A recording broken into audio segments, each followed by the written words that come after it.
Welcome back to the channel, everybody. Hope you're enjoying my series in still life drawing.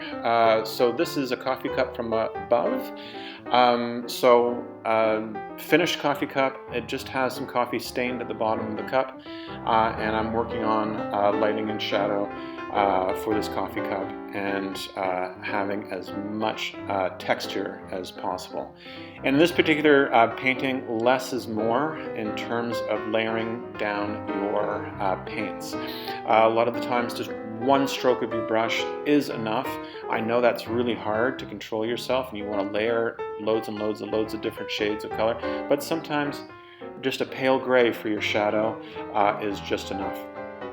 So work with how much water you need and how much paint you need, and experiment what looks good, what doesn't look good.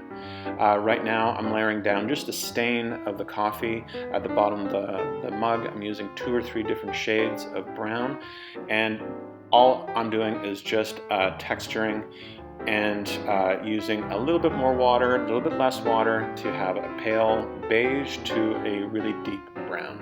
I might be adding a little bit of blue to my brown just to have that deeper brown. Blues are fantastic to darken up colors. It's not a black or a white. It's using your primary colors to do your mixing.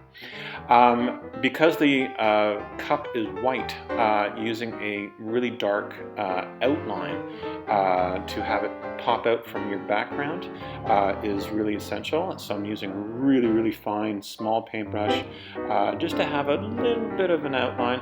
You can also use a Sharpie pen, really thin one, to have it stand out. I'm using blues and grays for the silver of the spoon, which work really well.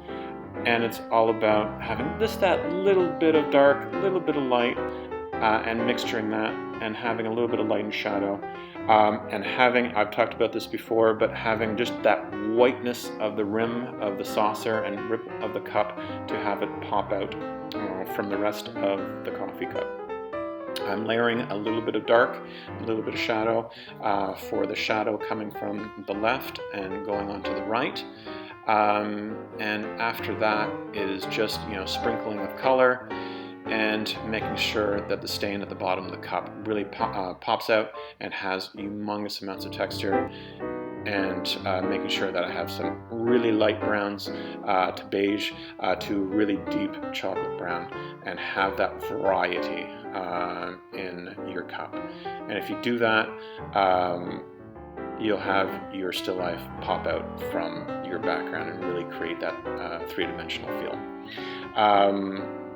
And right now on the handle, a little bit of light and shadow. Okay, fabulous. So keep safe, keep creating, and keep painting, everybody. Thank you.